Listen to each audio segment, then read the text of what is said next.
Coucou tout le monde, c'est Cristal. Alors je vous retrouve aujourd'hui pour vous parler de la théorie des cuillères. Alors, qu'est-ce que c'est que la théorie des cuillères? En fait, cette théorie, elle a été inventée par Christine Miserandino, qui est une femme qui souffre de lupus. Et un jour, Christine était à la cafétéria avec son amie. Et tout à coup, son amie lui a demandé: mais Christine, ça fait quoi de vivre avec une maladie chronique? Alors bon, Christine a été un peu surprise parce que son amie, elle la connaît depuis longtemps. Elles ont même été colocataires. Donc elle se disait mais qu'est-ce que je vais pouvoir lui dire de plus sur ma maladie? Elle la connaît, ma maladie. Elle le sait que je souffre, que je suis fatiguée. Mais en fait, Christine a vu dans les yeux de son amie de la curiosité. Cette curiosité de vraiment savoir ça fait quoi de vivre avec une maladie chronique. Alors à ce moment-là, Christine s'est dit, il faut absolument que je prenne le temps de lui expliquer. Parce que si elle me le demande, c'est qu'elle veut vraiment savoir. Et il faut que je lui explique. Alors elle s'est levée. Et là, elle a ramassé toutes les cuillères qu'elle trouvait sur les tables autour d'elle dans la cafétéria. Et elle s'est approchée de son amie. Et alors là, elle lui a tendu un bouquet de cuillères. Alors, son amie, elle s'est retrouvée avec ce bouquet de cuillères. Elle s'est dit oui, d'accord, mais je ne comprends pas. Et Christine lui a dit en fait, vivre avec une maladie chronique, c'est faire des choix. Voilà, donc à partir de ce moment-là, je vais vous parler de ma situation à moi, parce que moi aussi, j'ai une maladie chronique qui s'appelle le syndrome d'Ehlers dans l'os. Et chaque jour, je dois faire des choix. Voilà.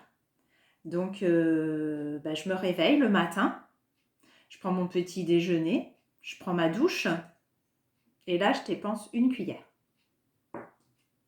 Ensuite, je réveille les enfants, je prépare leur petit déjeuner, je les aide à se préparer pour aller à l'école, et là, je dépense une deuxième cuillère. Ensuite, j'accompagne ma fille à l'école. Donc, ça veut dire que soit je vais conduire, ou soit je vais l'accompagner à pied, mais dans les deux cas, je vais dépenser une cuillère. Je rentre à la maison, je fais du ménage. Bon, je vais être gentille, je vais dire une seule cuillère. Je prépare à manger pour le midi. Je prépare un gâteau aussi. Une cuillère. Je vais chercher ma fille à l'école parce qu'en fait, elle ne mange pas à la cantine. Donc, je conduis ou je vais la chercher à pied. Une cuillère. Et puis, forcément, je la ramène à l'école. Encore une cuillère. Voilà. Donc là, je rentre à la maison. Il est 14h et alors là, je suis vraiment très fatiguée. Donc, je décide de me reposer. Je me repose 30 minutes, 1 heure. Ça me permet de récupérer une cuillère. Chouette. Donc, à partir de ce moment-là, je décide de préparer le dîner. Je m'y prends toujours très tôt à l'avance.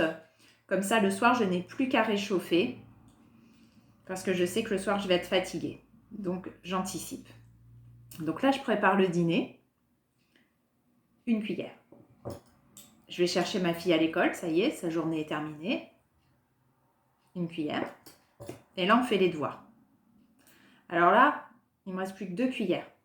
Et je vous assure que les devoirs, ça prend les 2 cuillères. Voilà. Donc en fait, j'ai dépensé toutes mes cuillères. Et ça a vraiment été une journée très très simple. J'ai rien fait d'exceptionnel. Heureusement, j'ai pu me reposer, ce qui m'a permis de récupérer une cuillère. Mais alors, ce que je voulais rajouter, moi, à cette théorie des cuillères, c'est qu'il existe la super cuillère.